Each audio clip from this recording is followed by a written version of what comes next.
So Christopher Nolan is making an Odyssey movie and it's coming out next month, and I'm really excited to see it because, like, that guy makes pretty good movies, and also I love the Odyssey.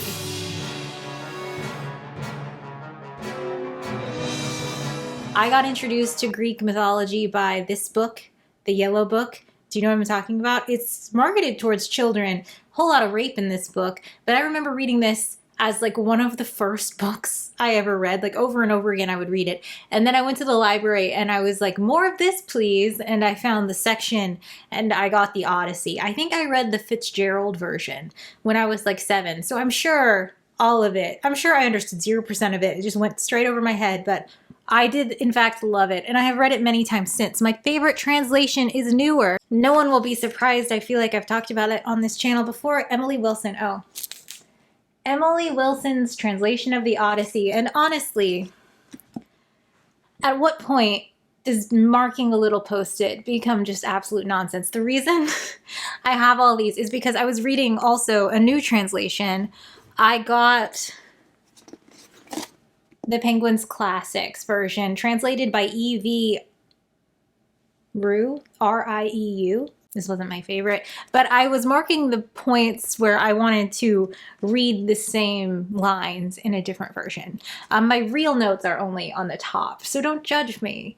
Don't judge how people read books, it's so fine. But I am steeped in the Odyssey. I reread the Emily Wilson translation and this new translation to like prepare myself to, you know, watch a movie. You gotta do your homework before you watch a movie. It's thousands of years old. We have no idea who wrote it. It was performed thousands of times orally before it was ever written down. It was lost to time and rediscovered and translated by Italians, you know. Everything that we know about the Odyssey is like a translation on a translation on a translation. And I think adding more like retellings and reimaginings into new translations in the forms of like books and movies and video games and concept albums is only a good thing. The Odyssey is a huge tapestry, and everyone doing a new thing just adds like a row of color work, and isn't that beautiful? The Emily Wilson one is by far my favorite though. And I think one of the reasons it's my favorite is that she made a lot of strong choices. She kept simple English. She maintained the line count. So a lot of translators of the Odyssey get really verbose and they just run their shit through thesauruses until it sounds very fancy. And in my opinion, as a reader, I feel like that takes away. The choices you have to make when taking the Odyssey and moving it to film in terms of language are very interesting. Like, nothing is ever going to be accurate to how it was intended to be told. Like, Christopher Nolan is not going to make a film where everyone speaks in ancient dialect of Greek, right? That wouldn't make sense. And I did reread the Odyssey in anticipation of the film, which made me think while I was reading, like, oh, there are a bunch of choices you have to make in how you tell this story, or the movie's just not going to work for the modern audience.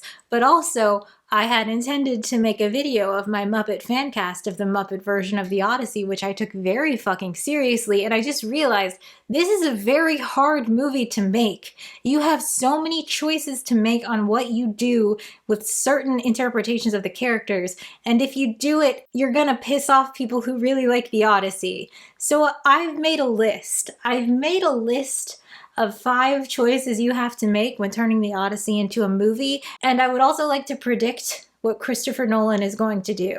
But if you're just here for the Muppet fan cast, skip to this timestamp.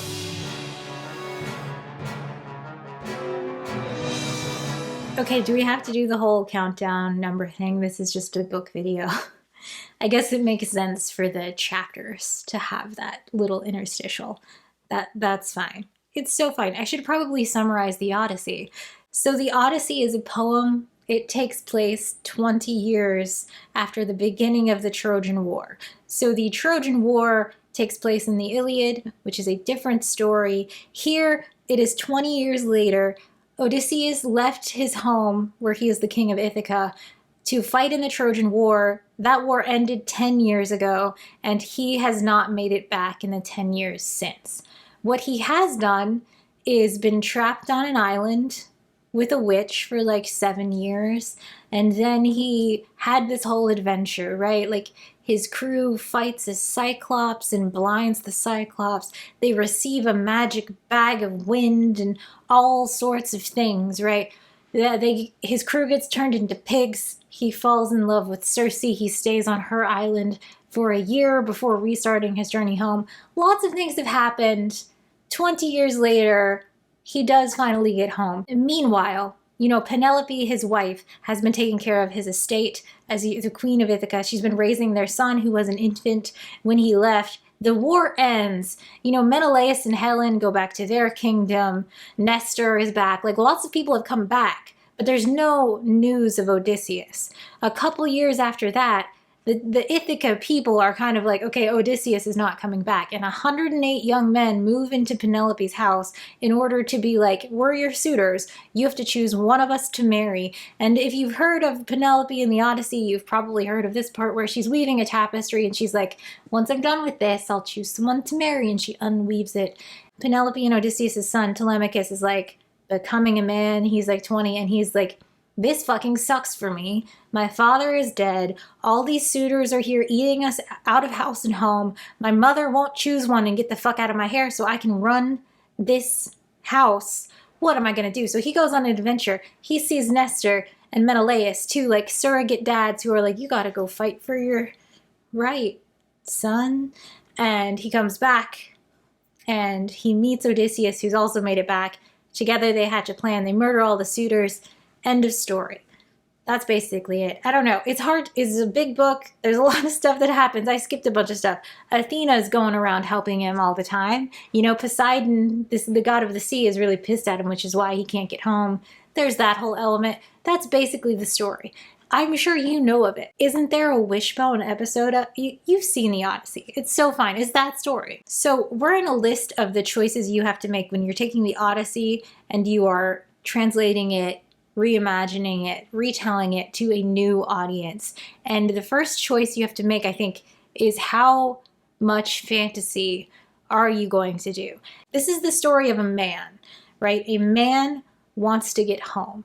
A man has been away from his family and he will do anything to move back there. That doesn't have to be a fantasy story. You could imagine that any way you want. That is a human story that everyone can kind of slip their feet into his shoes and be like, I understand the feelings of this man. But this is also the story of gods. This is the story of crazy tasks and witches. In this book, Odysseus goes to Hades and talks to the dead, right? The question you have to ask is, how will you tell these parts of the story? And I think it's interesting that in the actual poem, most of these fantastical events are not happening in real time. They are told over campfire, over dinner, through poets. Like, we don't hear about the Cyclops as it's happening. We hear that story when Odysseus is retelling his account of the event. I always think it's really funny. You can kind of big fish it. Have you seen Big Fish? Like, Odysseus is telling these fantastical version of events, and you can film them and you can put them up for the audience to see. I just think it would be funny if the audience was in on the joke and realized that, like, this didn't actually happen. I think that would be funny. There's also this choice you have to make in the realm of fantasy with these gods. So Poseidon is very angry with Odysseus, which is why he can't get home. If he gets on the water, he just slams his ship. He keeps getting trapped, he keeps getting delayed, he keeps being sent back until, and this is what opens the book, Athena is like, Daddy, I love him. Can't he go home? Hasn't he been punished enough? And she kind of guides him home, but she doesn't actually. Right? Like, he still has this horrible long journey where many, many, many of his men die. It takes him years and years. She doesn't actually do godlike powers. So do you add her character in as a god? I guess that's the question. It's kind of an annoying question. It makes me an annoying person, I think. It's very, why didn't the giant eagles just carry the ring to Mordor? Like, why didn't Athena just have Hermes pick Odysseus up and plop him down on Ithaca, But it is a question. Why do the gods behave this way? There's another moment at the very end of the story where Odysseus is in Ithaca, but he's disguised as like an old beggar, and he's in his own home. And the suitors are having this like very fun, it's like a party all the time atmosphere, and they're making fun of him. And then Athena kind of magics their minds and intensifies the way they're making fun of them. And the reason Athena does this is so Penelope will be like, this has to stop. I'm gonna have a challenge. You have to string Odysseus's bow, you know, and that leads to the plot. But like, if Athena can magic the suitors, why didn't Athena just magic them to leave the house? You know, there is that's a question. It's an annoying question. I'm being an annoying person right now. That's why this is number 5 on the list. It is very easy to resolve. The easiest fix to this is just have the gods do what they do in the book. You could have a line where Odysseus is like, but why can't you just carry me home? And Athena is like, reasons. Gods are mysterious, you know. I have not seen the movie Troy, but I have heard that they don't deal with the fantasy at all. So in the Iliad, there are a bunch of scenes where gods are literally fighting in the battle. Like gods get injured by the heroes. And the movie Troy decided to be more realistic and not have the gods do that. So the gods maybe are inspiring the warriors, or maybe their absence is noted, but you don't have to deal with that fantasy element. Do you show the fantastical stories? I think that is an artistic choice. And if I'm predicting what Christopher Nolan is going to do, the thing about Christopher Nolan is he does exactly what you think he'll do, exactly what you expect. And I think we will see the fantastical elements of this book take place as if they actually happened and they were real stories. We will see them through flashbacks being told from Odysseus, because that's what happens in the book. But I think we will have to assume that those were real events. I just think it's kind of fun to assume everyone is exaggerating. I don't know. I just think that's funny. Like, what do you know about Odysseus? Like, if you know one thing about Odysseus, you know he traveled for 20 years. If you know 2 things about Odysseus, what's the other thing? The Trojan horse thing, right? Odysseus is a great carpenter. He builds things with his hands. He built the Trojan horse. They got in it. They got into the walls of Troy and they slaughtered a bunch of Trojans. That story is not in the Iliad. That story is only in the Odyssey. We only learn about that story when people talk about it after the fact. So I just think it's funnier to assume they're making up war stories long after the war has ended. I think that's funny. I do think this is an easy fix though. Like I said, gods are fickle. Gods are easy. They can't carry you to Ithaca, but they can like magic you into being handsome enough to convince your wife that you're who you say you are. And that's the answer. Yeah, okay. So the Odyssey has a huge cast of characters, and many of those characters are enslaved. Some of these enslaved people are named characters that are integral to the story. It's hard for me to feel bad for Odysseus when Odysseus the man also thinks he owns other people. I don't know if other people struggle with this in stories as much as I do. Like, this is one of my issues with Hamilton. You ever watch, like, it'll be like a romance story from the Victorian age, and some woman will be like, it's so hard, who do I choose, who to marry, blah. And like the whole time her every whim is being catered to by the house girls who work in her house and, you know, dress her and bathe her and feed her. Like, this woman has never planted a vegetable and I'm supposed to feel sorry for her. I know that, like, in every element of life, there is someone who has it worse. It's just like very specifically, the story of the Odyssey is Odysseus being like, I am the most tortured man who has ever lived. And it's like, well, no, you also have slaves. Like, their life is worse. Like, do you think Odysseus is rowing the boat? No, the people he owns rows the boat. Like, yeah, he's had a long journey, but a bunch of the men he thinks he owns have died on this journey. And he's like, I'm so sad.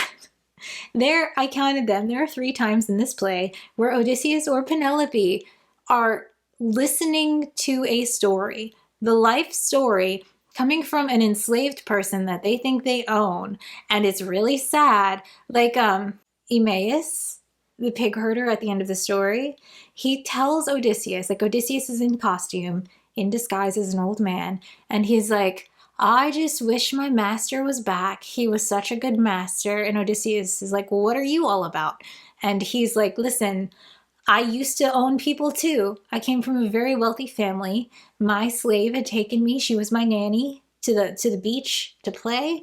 And a sailor pirate killed her and kidnapped me and brought me to Ithaca and sold me to your father. And now I'm here, a slave. And like, that's really sad, but man, I really miss Odysseus. And that is Homer, or the author, trying to endear Odysseus to us by saying, man, he's such a kind slave owner. And it's just that's not working for me. Literally in that scene, we hear that enslaved man tell the story about how he was kidnapped as a child and never got to see his family again. And at any moment, any one of any person could be kidnapped and sold into slavery. And then Odysseus tells his own story, a version of it, and weeps and is like, I'm the most tortured man alive. And it's just, there's a scene where Penelope is like very upset. She's weeping. She's like, I'm going to have to marry a man and leave this house. I am the most tortured woman alive. How could this have happened to me? My life is so sad. Everything is so sad. And she's weeping and crying about how sad her life is in front of the women she owns, the women who feed her and clothe her and bathe her in oil. And she's like, this, I'm the saddest, guys, I'm the saddest person. And it's like, I feel for Penelope. She's in a rough spot, of course, but she's better off than the women who are enslaved by her. And it's difficult. It's difficult for me to feel for her in the way that I know that I could if perhaps she didn't think she owned people. Do you know what I mean? Hot take, slavery is bad. I think if you were going to make it into a movie, the story you would want to tell is a hero returns. Odysseus is, of course, the hero. How this book literally ends is Odysseus slaughters all the suitors. He calls one of his slaves into the room and he's like, which of my slave girls were faithful to me and which were not? Bring the ones who were not down here. And she brings these 12 children who are enslaved by Odysseus down, and he forces them to clean up the bloods and the brains and the guts and the bodies of all the men he has just slaughtered. They carry those bodies out, and then he has all of those girls murdered. This story ends with Odysseus murdering a bunch of slave girls because they were unfaithful, because they were raped by the suitors. Like, I'm just saying, if I were making a movie about the Odyssey, I would want to make Odysseus the hero. And in order to do that, you gotta solve the slave problem. I just don't think slavers should have happy endings. But if you're gonna tell this story, you want Odysseus to have a happy ending. I don't know. This is number 4 on this list because I think you can solve this issue by just like moving fast and trying not to call attention to it. Like, they're not slaves. That's the nanny. They're not slaves. They're houseboys, right? Like, that's what most of the translations do. They don't use the word slave. They're just like, the guy who herded the cows for Odysseus. And it's like, oh, was he paid? What's the union like? How's that going? But what you can't do is take the slaves out of the story. In something like the Iliad, telling the story of the Battle of Troy, I think you could ignore the slavery issue because that's a battle story. The Odyssey is a story of a man going from rich house to rich house, being served and bathed and escorted by slaves.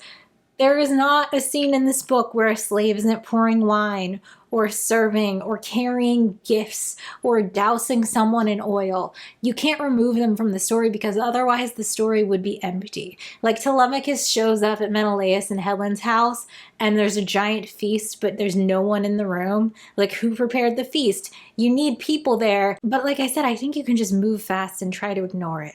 And then I think only people like me are going to be like, so Hallmark, the Hallmark TV channel, I think this was years and years ago before they were known for like this style of movie, made a made-for-TV movie about the Odyssey. It's got Bernadette Peters in it. It's fine. It's on YouTube. I'll link it below. And their choice is at the end, Odysseus, of course, slaughters all the suitors. And he has his 2 loyal slaves barring the doors, like in the story. But in this movie, the suitors' slaves are outside the door. And Odysseus' slaves say, like, listen, your masters are not worth dying for. If you go in there, Odysseus will kill you. And so in that version, Odysseus doesn't kill the slaves. And I think that makes it like a little bit better. I'm sure that's what Christopher Nolan will do. Something like that.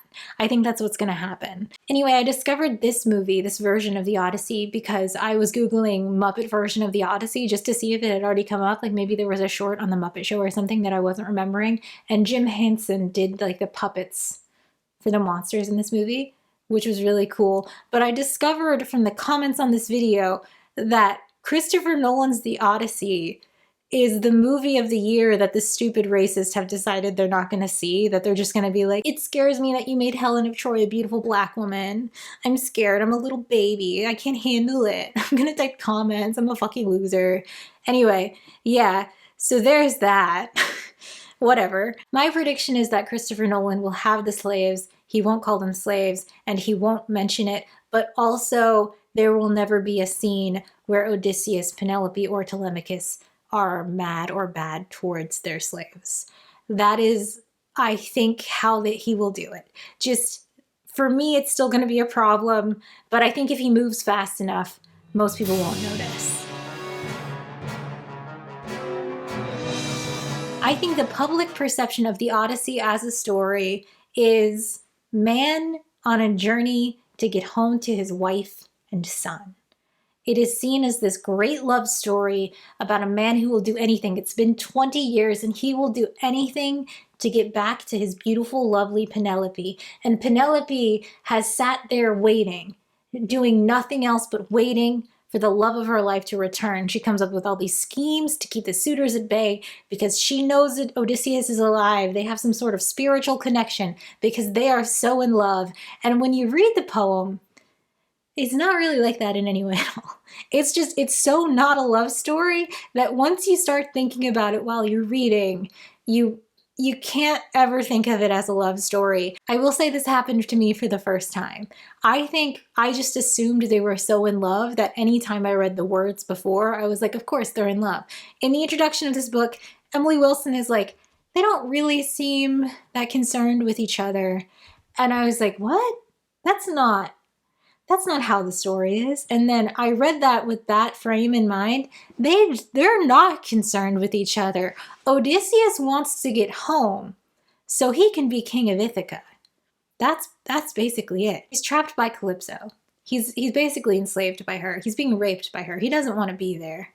And he's weeping on the beach every day. This is the opening of the story. And Athena's like, Daddy, please. So Zeus sends Hermes to say dude, you gotta let him go. Let him go home. He doesn't want to be here. And she does one last final listen, I'm a god. You will live forever. I can keep you young and handsome forever as long as you stay with me. And Odysseus is not like, no, I love Penelope. I want to be with Penelope. He's like, I would rather be the king of Ithaca than some slave to you. I would rather own people than be owned. And so he goes. It's not about Penelope. It's because he would rather be the king than be an immortal god and also the pet of some witch lady. Do you know what I mean? It's not about Penelope. And he brings her up. He's like, I hope Penelope's been faithful. He asks about it when he's talking to dead people. But it's not, I hope Penelope's been faithful because I love her so much, because obviously he hasn't been faithful. He stayed with Circe for a year and just had a bunch of sex and ate a bunch of bacon. He wants her to be faithful because he doesn't want to have an Agamemnon situation. In this story, there's kind of two sets of Penelope and Odysseus. You have Penelope and Odysseus, whose story isn't ended yet. And you have Agamemnon. Oh gosh. Very similarly to Odysseus, Agamemnon left his wife and young son to go fight in the Trojan War. And he's like, I am ready to go back and be a king again. And he goes back and he finds out that in the decade of the Trojan War, his wife has remarried.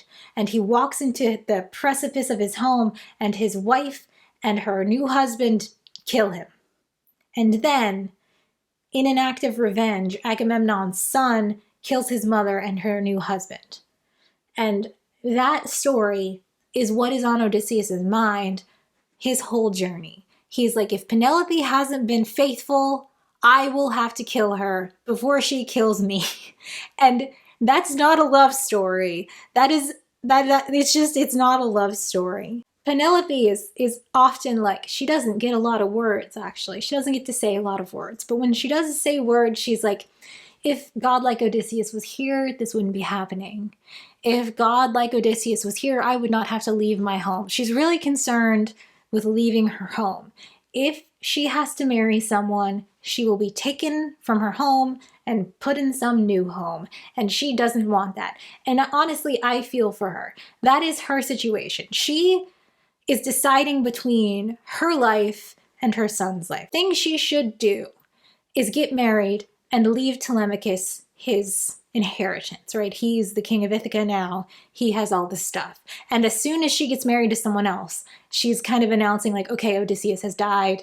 Telemachus is the king of Ithaca. And because she is delaying this decision, all these suitors are stealing from Telemachus' inheritance, right? They're eating all his livestock, they're drinking all his wine stores, they're taking all his gold. And by delaying, she knows she is hurting Telemachus.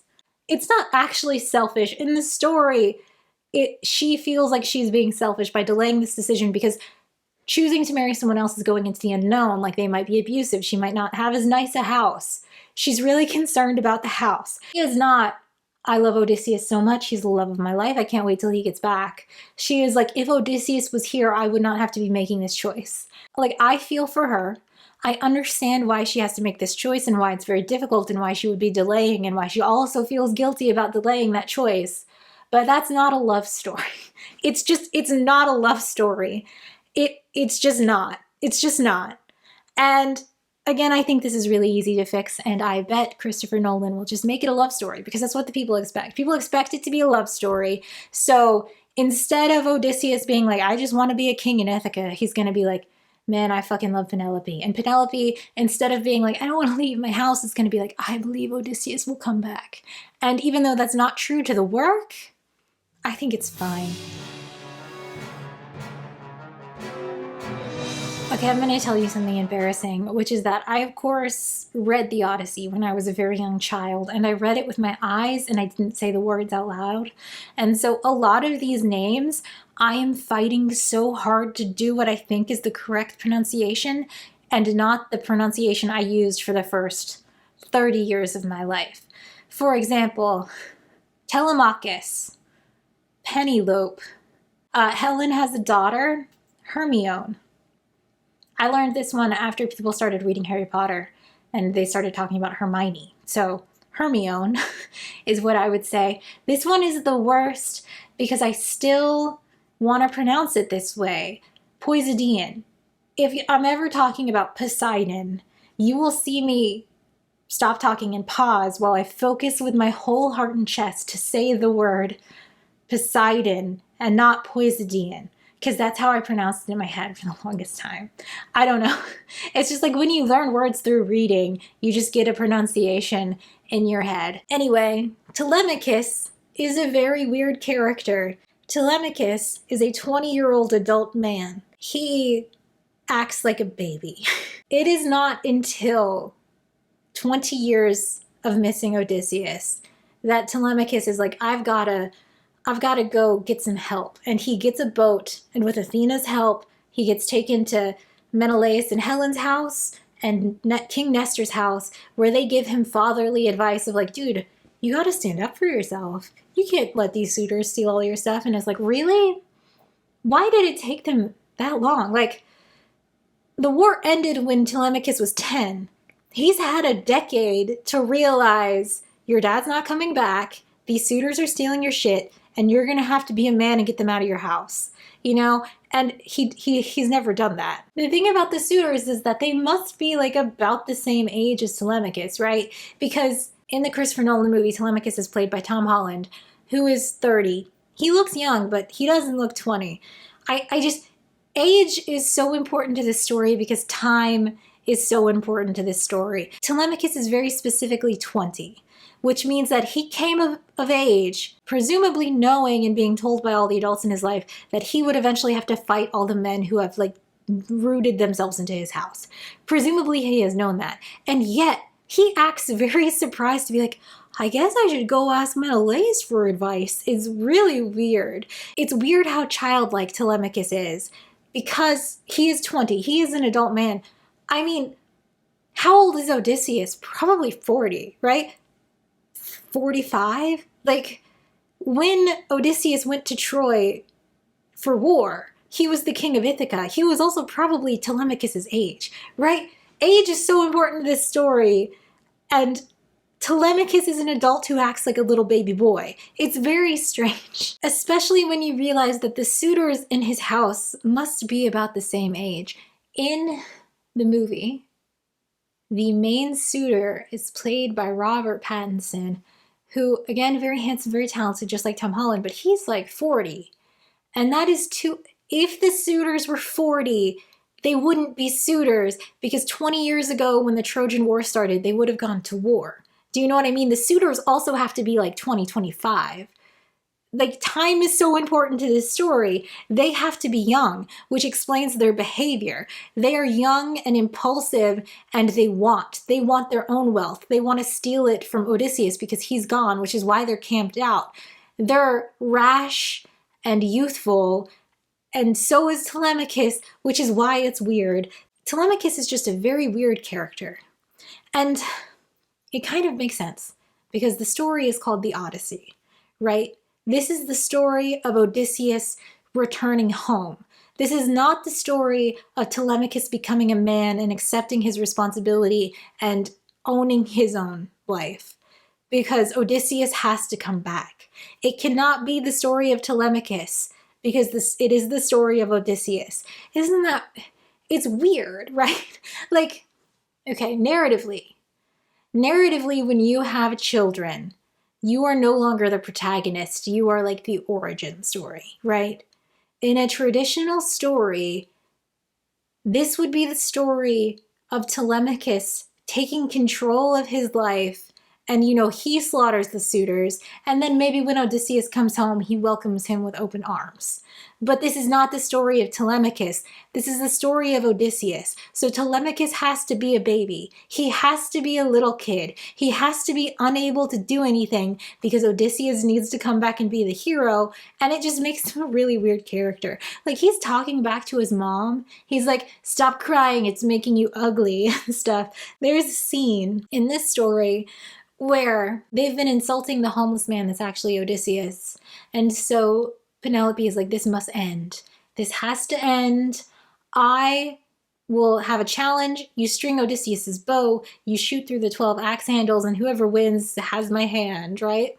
So she brings the bow down, and Telemachus is like, I'll do it. I'll be just like my daddy. And he tries to string the bow, like pull it back. He tries 3 times and fails. He goes to do it again, and he knows Odysseus is like the homeless guy disguised as an old man guy. And he sees Odysseus go like, and so he doesn't try again. And it's just like so pathetic and sad. Telemachus, he's 20, he's a man, he should be doing all these things, but the narrative prevents him because he has to be Odysseus' son. And it's so weird. His only moment of like making a choice and doing a thing without the guidance of Athena is when Odysseus is like, hey, all 12 of these slave girls betrayed me because they were raped by these suitors I just slaughtered, so kill them, cut their heads off or whatever. And Telemachus is like, no, they're too dirty for that. I'm gonna hang them.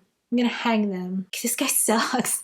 Like, he's a little baby. He can't do anything. He's trying to string the bow all the time. And then as soon as his dad's there, he's like, yeah, daddy, let's kill him. It's so weird. It's weird. I don't know how you fix this, because time is so important to this story. He has to be a 20-year-old man that acts like a little boy. And it's kind of weird. I guess you could just have him appear smarter. You could have him appear to be scheming. You could have some scenes where he's nice to his mother. That'd be great. You know, it's It's very weird. He's a very weird character, and very much the way you don't see Odysseus specifically pining for Penelope so much as his house and his kingdom. He's just like, and my son. He never really specifically, like, he's never upset about the time he missed. He doesn't feel responsible for that. Like, he left when his son was a baby by choice to fight in a war, and he's been gone the whole time. He doesn't weep for that lost time. He doesn't weep for never being able to meet his son at different ages. He's just like, oh, my son's here. Let's strategize. Let's plan. You know, even on reuniting, they weep, they cry, they hug. But it's never like, so what are you about? What are you into? Like, he just seems uninterested. He's just like, this is my son, this is my property, I have him back now. Honestly, the only person Odysseus seems like relieved and excited to meet is Argos the dog. And like, that's a dog. That's not your son or your wife. It's really strange. This is kind of embarrassing, but I always forget about Argos the dog. He's briefly in there. So Odysseus had a puppy who was like the bestest puppy boy, and then he leaves, right? And the puppy goes hunting with young Telemachus, and then when Odysseus comes back, he's disguised as an old man. He sees Argos the dog. He looks Argos the dog in his eyes, and Argos the dog realizes that that's Odysseus, his master has returned, and he dies. And I always forget about Argos the dog, but every time I start reading about Argos the dog again, when I'm rereading the Odyssey, I always laugh because I'm like, dogs don't live that long.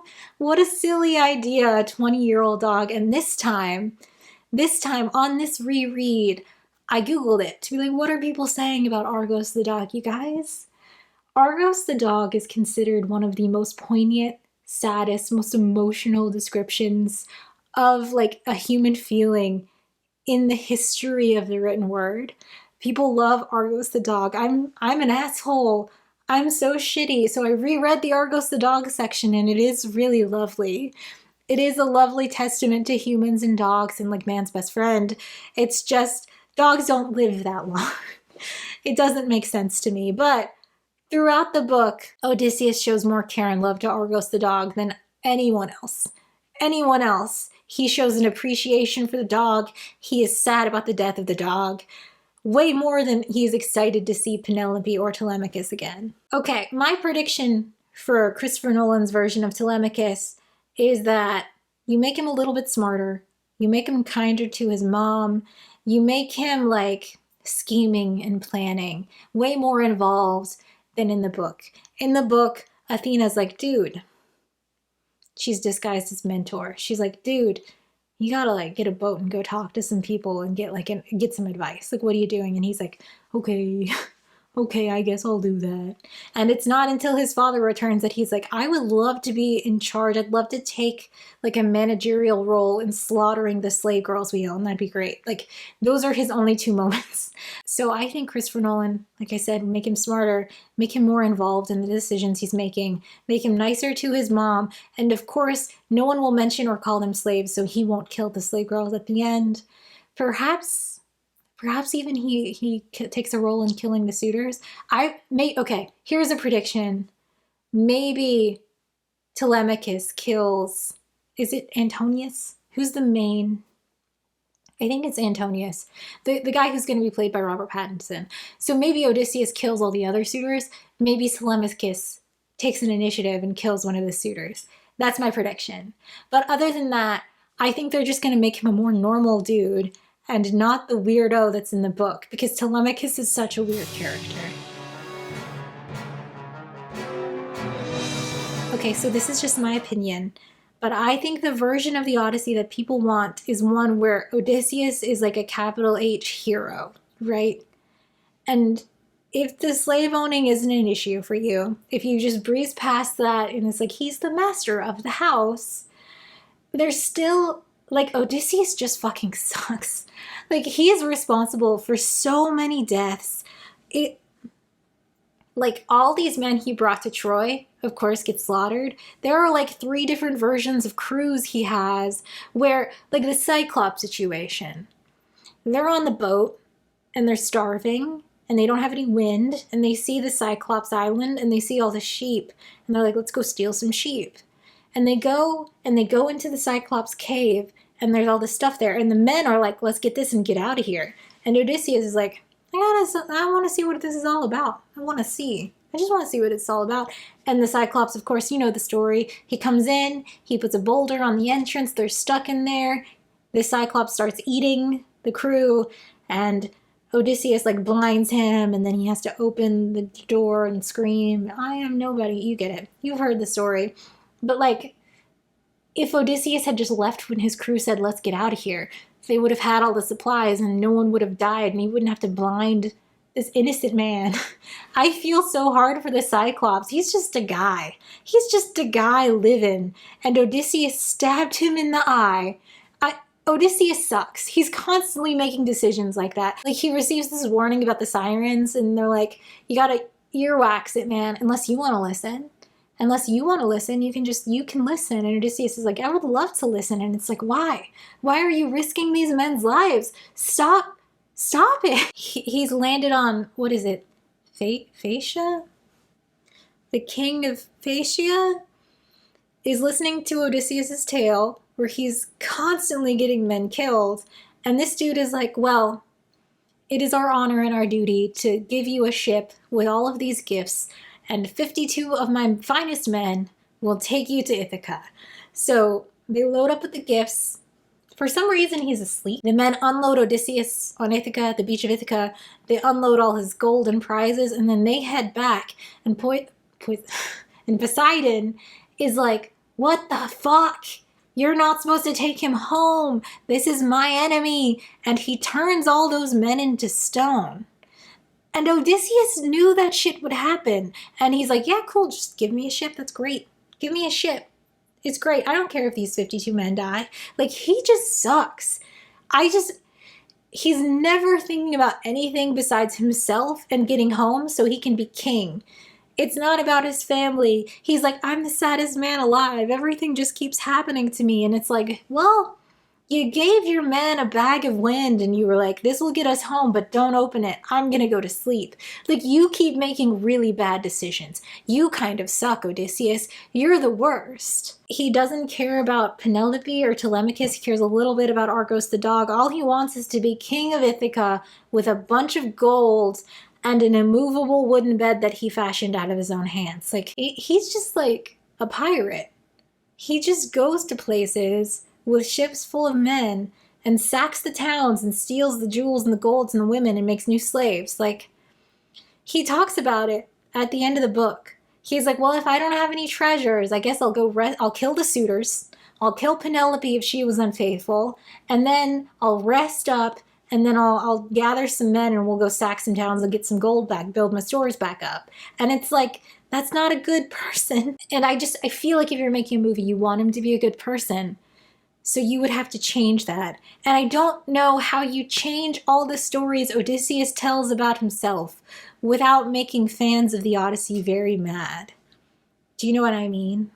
So at the end of the story, Odysseus, Telemachus, and his slaves, his 2 slave men, who are willing to die for Odysseus, by the way, their master, crazy, have like locked the gates, right? They are trapped in a room with these suitors. He pulls his own bow, he strings it, he shoots the arrow.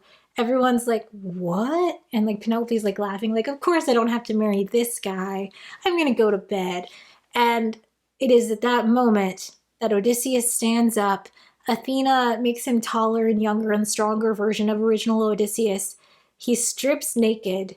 He's standing there fully naked, holding his bow and his arrows, and he just starts shooting every single suitor while they beg for their life, claiming of no wrongdoing. He does spare the poets. I think there's a funny thing. Every time a poet is mentioned, the narrative kind of stops, and whoever is talking is like, poets surely are the greatest of us. They surely deserve not to die. they're the best at telling stories. They have a gift from the gods, and it's kind of like a wink to the audience. And I wonder if when they were telling the story orally, that was like a moment where they passed the hat around so like people could get dollars. But this whole time, Odysseus is naked and absolutely mad, and he's slaughtering these, again, young men, probably the same age as his son. And then they have the girls carry the bodies out. He kills or has all of those people killed. Penelope comes down, they reunite, they hug, they cry, they have sex, and he wakes up the next day ready to battle again because he knows that the entire town of Ithaca now wants to kill him. Because not only 20 years ago he took all the young men away to die in the Trojan War, now 20 years later he has come back and he has killed all the young men who, you know, were not great. Like, they weren't doing great stuff, but did they deserve to die? And now they want to fight him. And Odysseus is fully prepared to just keep on killing, everyone. And the story ends when Athena is like, all right, guys, boys, aren't we all even? And that's the end of the story. Odysseus just sucks the whole time. Like, this is not the triumphant return of like a godlike king. He just kind of lays waste to everything, and he solves every single problem with murder. And he's like, it's not my fault. I'll just sack another town like a pirate and steal their stuff until I'm rich again. It's very strange.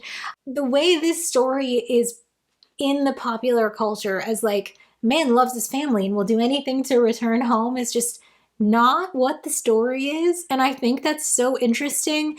And you have to change so much to make it what I think an audience, a modern audience, would like to see. I'm going to say something that sounds like an insult, but I promise you it's not. Christopher Nolan makes movies that you exactly expect. They are the basic story that you expect, right? Like, Christopher Nolan is making a climate change space movie. What do you think would happen? Exactly what you expect. Christopher Nolan is making a modern, gritty reboot of Batman. Exactly what you expect is going to happen. That's not an insult. That he makes good movies that people want to watch, right? I'm sure he read the source material. I'm sure he read a bunch of different translations before writing the script. I think the version of the Odyssey that he will produce is one that people think of when they think of the Odyssey. Not what actually happens in the story, but Odysseus is going to be like, I fucking love Penelope. I'm devastated I never got to see my son. All of these things that are happening to me are literally not my fault, and I will be an honorable man to get back home. I don't think he's going to kill any slaves. Even something like the Cyclops story, like, I predict that perhaps maybe he will somehow be lured into the den rather than going of his own volition and then refusing to leave. You know, maybe he doesn't stay as long with Circe as it is in the story. I think there's going to be a lot of massaging of the details to make Odysseus a capital H hero. And I think that's fine. I think it's going to be a good movie. Christopher Nolan knows how to make a movie that people want to watch. I mean, his movies are miserable experiences. The sound design is horrible. Who am I to judge? I don't know how to make my YouTube videos sound good. They sound horrible, but like, I'm also not being paid like tens of $millions to make YouTube videos. I feel like real movie buffs get mad when you're like, I don't enjoy watching his movies in the theater because he makes them intolerable. Like, they sound horrible. It hurts to watch them. And like, yeah, he's allowed to do that. That's his choice. But like, it sucks to watch. This is a different conversation. But maybe if it had been 7 movies where like the audience in general is like, it was really weird how the dialogue was quiet and it hurt my ear with like explosions and stuff, he would take some feedback. I don't know. Anyway, that's my prediction for the Christopher Nolan movie. It will be exactly what you expect. And that's not a critique. I think that's good. I think that's what people want to see when they see a Christopher Nolan movie. They want Odysseus to be the hero. They want Penelope and Odysseus to be a great love story. Telemachus is going to come of age and become a man, and he's going to not be the weirdo he is in the book. And that's fine. If I was going to do this, though, I would make it a comedy. I think it's funny that Odysseus is like an incompetent like weirdo. Like he just keeps getting all these men killed. He just keeps falling for traps because he's like, I'm the bravest and strongest. I would make it a comedy, and like that might sound lame and obvious. Like, oh, like a Monty Python. Yeah, that's what I would want. That's what I would make. And like that's the classic way to retell these stories, I think. Like Shakespeare did it. That's what I would like to see.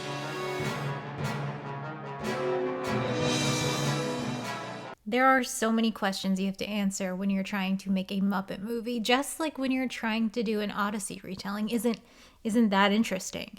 Are you going to make this like a PG-13 movie? You know, the Muppets are for adults. They were created as an adult show, but now I feel like they're kind of geared more towards kids, and sometimes it's like a kids movie. So you have to decide PG-13 or a G, especially when you're doing something like the Odyssey. The Odyssey, you know, has slaves and rape and murder. What are you going to do here? And in my opinion, the Muppet Odyssey is a comedy without slaves, rape, or murder.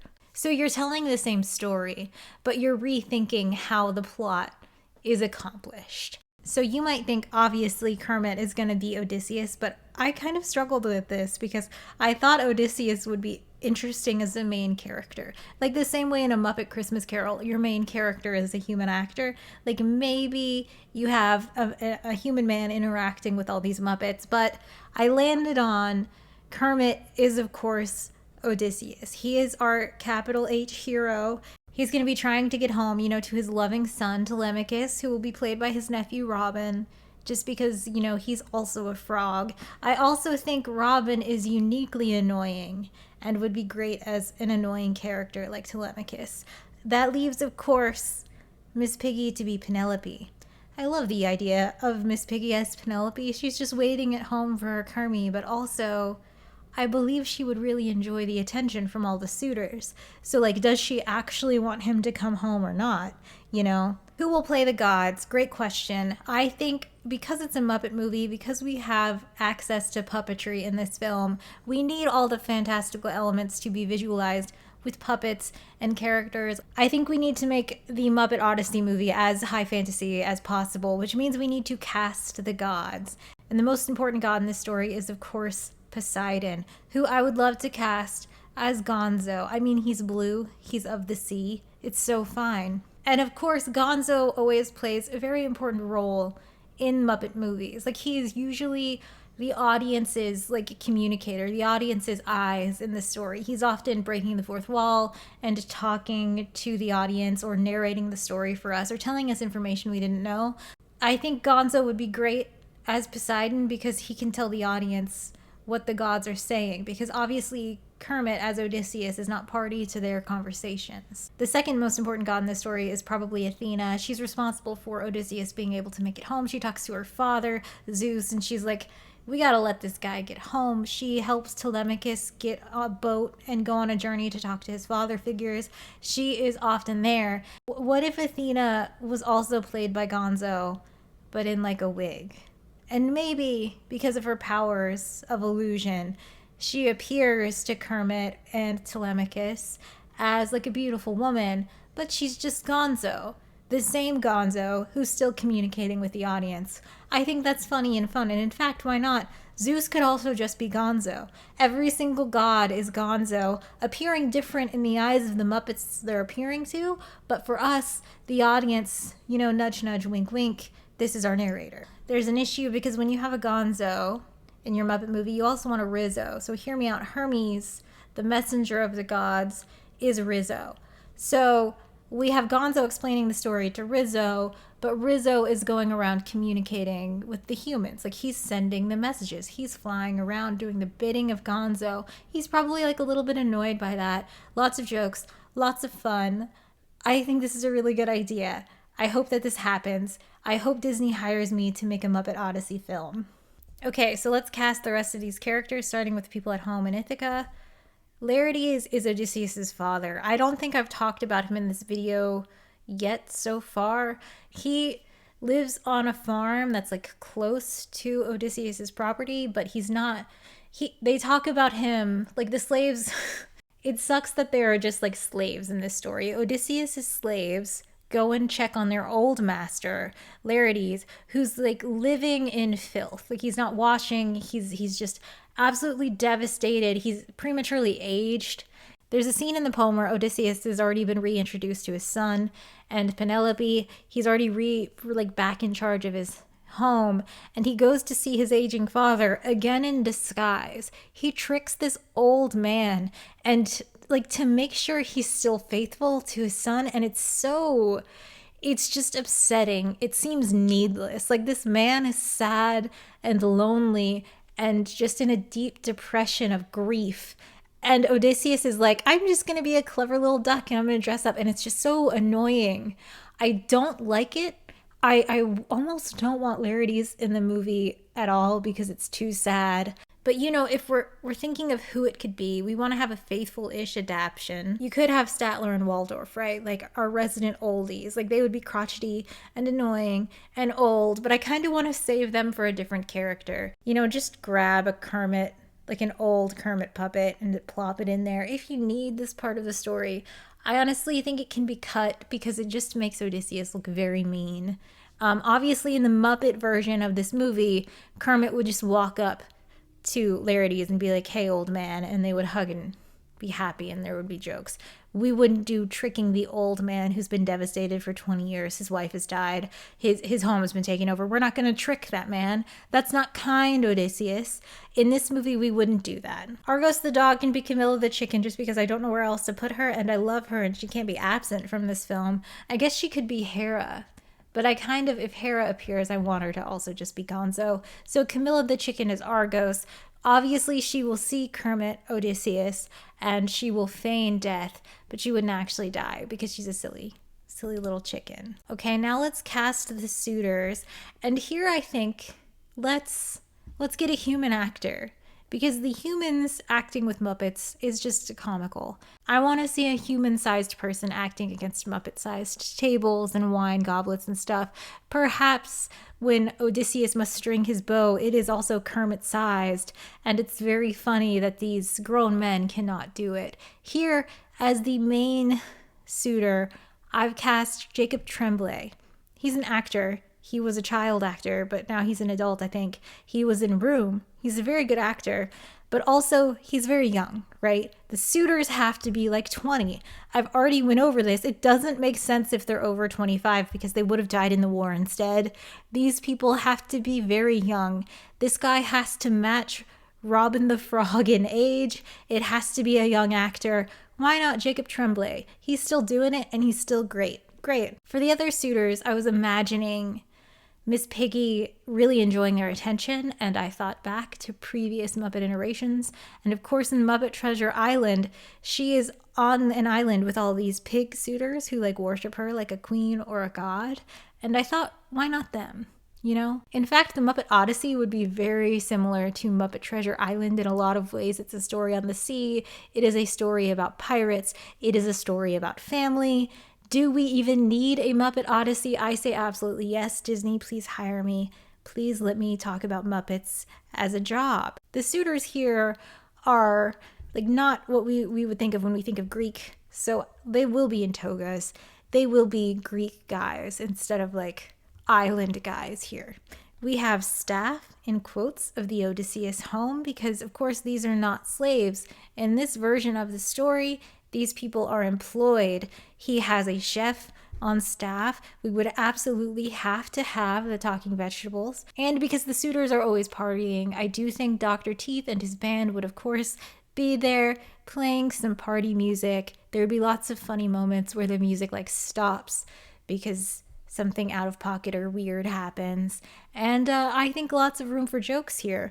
In addition, the entertainment of these parties is often poets, and Fozzie the Bear should be the poet. In fact, at Odysseus' house, there's a poet who's being paid. Obviously, he's being paid to be there to entertain the crowd. But also, Telemachus is going to Menelaus' house. There's a poet there. I think that poet should also be Fozzie Bear. Odysseus is going to very rich houses and also seeing poets at parties. I think it should always be Fozzie the Bear. The joke is that it's always Fozzie the Bear, the same Fozzie the Bear. There's no explanation why he is a poet all over these Greek islands, why he is always there and it's always the same guy. I think that would be funny. So probably the most important character that's not related to Odysseus and also not a god is his slave, Eumaeus, who, you know, he's known since childhood, who was bought by his father. And in this casting, of course, he's not going to be a slave. He's going to be maybe a business colleague of Kermit's, a friend, but also a coworker, a manager of sorts. And who do you get? You get Scooter. I find him very annoying, and I would love to see him scoop pig shit. So that's what we have going. If anyone is going to go to bat for Kermit after 20 years of keeping track of his pigs and their shit, it is Scooter. And that's what we'll see him do. One of the other important slaves is Nanny, the one who raised Odysseus and also Telemachus. She discovers Odysseus before like the plot has happened and he's murdered all the suitors when she's giving him a bath. You know, they're just forced to give random people baths all the time. And she sees a scar on his leg. And she's like, oh my gosh, you're Odysseus. My goodness. This character will be played by Dr. Bob. Of course, hilarious and fun. So we have left Odysseus' house. Telemachus goes on this journey to get advice from men who know Odysseus. Even though they don't have news of Odysseus, they did fight at Troy with him and they know how his dad is. So they will tell him what to do. The first is Nestor, which I would like to have played by Sam Eagle. Even though Sam Eagle is a Republican, I really do like Sam Eagle. I can't imagine a Muppet movie without Sam Eagle. And Nestor gives a big speech, and I love when Sam Eagle gives a big speech. So we will have Nestor played by Sam Eagle. And then, of course, Telemachus goes to see Menelaus and Helen. Menelaus and Helen are not main characters in the Odyssey. However, they did start the plot, right? Helen escapes to Troy, gets kidnapped to Troy with Paris. Menelaus starts a war to get her back. This takes 10 years. Who do we have playing the people who started this story? Who do we have playing Helen, the face that launched 1,000 ships? You know that line is Christopher Marlowe. That's a Faust joint. It's not actually in the Odyssey. But anyway, what about Pepe? Pepe, he's like a ladies' man. He's always flirting with ladies. What if he was Menelaus? What if he went to go get his lady back? And then I was thinking of when I've seen him with a human actor, because I think it would be funny to have Helen be a human. And I thought back to the Haunted Mansion movie where Taraji P. Henson is like, she's like this ghost that keeps getting married and killing all her husbands. And I thought that would be funny. I'd like to see them back together. I thought she was like a funny, sexy, spooky character. Except, you know, famously, Homer, the poet, the author, whoever the author is, writes the Iliad and the Odyssey without blaming Helen. You know, it would be very easy to blame the woman for the Trojan War, but she did not start the war. It is not her responsibility what these men have done, and the author of the Odyssey does not put the blame on her. That's very important to the Odyssey. And I think casting Taraji P. Henson as this character when she's already played kind of like an evil version of this character wouldn't be true to the book, which is that Helen is not to be blamed for the war. So instead, I think it would be funny if it was just cows. There's a big announcement. Telemachus is like preparing himself to see the most beautiful woman in the world, and it's a cow. And of course, everyone would act like she is the most beautiful woman in the world. It would be very funny. Okay, so now we can cast all of the mysterious characters that Odysseus will meet on his adventures. And first, we have to cast his crewmates. Like I said, Odysseus is not rowing the boat. His ship is staffed with like 50 to 100 people, and he just absolutely cycles through these crews because he gets people murdered all the time. Of course, in the Muppet movie, Kermit will not be responsible for the deaths of his crew, but I think it would be funny if we paid notice to that, and perhaps he just had a random crew. Like from scene to scene, the crew was completely replaced by new random characters, and we would call attention to the fact that Kermit had no idea who these people were or how they got there. I think that would be funny. I am, of course, reminded Listen, the Odyssey is a ship story. The Odyssey is a pirate story. We've already seen Muppet Treasure Island. We already have a bunch of pirates. Just plop them back in here. I would love to see Billy Bones again. And also, I just rewatched Muppet Treasure Island the other day. Tim Curry is having the time of his life. Tim Curry could be in every Muppet movie, and I would love to see it. Next, we can talk about Calypso. So Calypso she's kind of this goddess that has trapped Odysseus on her island, and he is forced to stay there for 7 years. He doesn't want to be there. He wants to go home, but he's trapped. And I think it would be really funny. Hear me out. What if Calypso was played by Bobo the Bear? And Bobo the Bear is not interested romantically in Kermit, but Kermit washes up on his island, and Bobo the Bear is like, whoa, I finally have like a friend. This is amazing. And maybe Bobo the Bear has him trapped there, but he doesn't realize he has him trapped there. And he's like forcing him to play video games and play sports together and like hang out all the time. And Kermit is like begrudgingly like doing it, but he really wants to go home. And it's not until Rizzo shows up and he's like, dude, you have to let Kermit go. And there would be a scene where Bobo was like, you don't want to hang out? It would be very funny. I don't know. Let me know if you think this is funny. So Circe is the goddess who Odysseus chooses to stay with for a year. Even though he's on this very long journey back to his family, he chooses to stay with Circe, and they live this life of luxury. They are, waited on by staff, people who are paid to be there. And every time Kermit has a love interest, you always have to compare her to Miss Piggy, right? So you need someone. Miss Piggy's like a kind of bombshell style woman, so why not Charlize Theron? Charlize Theron has been cast as Calypso in the Odyssey, but I think she would make a great Circe in the Muppet version of the Odyssey. And it would be funny for her to comment on that textually in the film that she's already been in an Odyssey when she's in my Muppet cast of the Odyssey. So next we cast the Sirens. Hear me out. Kermit is sailing home, and he hears an elderly person calling for help. And because in the Muppet version of the Odyssey, Kermit is a capital H hero, he will pause his journey home to go check it out. And when he goes to check it out, he's trapped. And oh my god, that old voice was actually Statler and Waldorf. And now they're making fun of him. They're mocking him. The sirens lure their victims in. And so Statler and Waldorf use their status as old, helpless, to lure in Kermit, only for them to mock him and his willingness to help people. Okay, next we cast Polyphemus. Polyphemus is the Cyclops. Okay, here's the thing about this story. Odysseus shows up with his crew. They're starving. They go to steal food. They try to convince him to leave, and he's like, no, let's see what this guy's all about. They're trapped in his cave. Some of his crew die.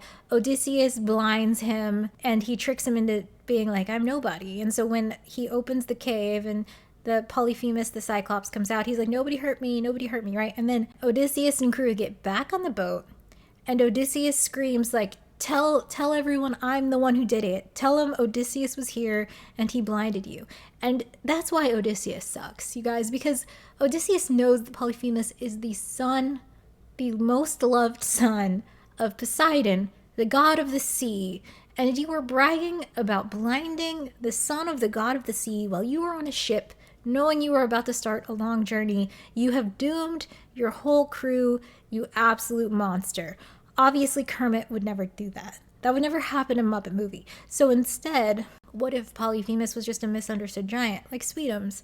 Sweetums lives up to his name, right? So we would have to have some kind of prosthetic to give him one eye. But of course, in the Muppet version of the story, there might be a fight or an argument, but Kermit and Polyphemus would be friends, and he would help them on their journey, and he would be played by Sweetums. We have to start moving more quickly, I think. So Odysseus goes to the underworld, and he meets a famous old poet, and that poet lets him talk to a bunch of dead people. That poet will be played by Uncle Deadly. What if Achilles was John Cena?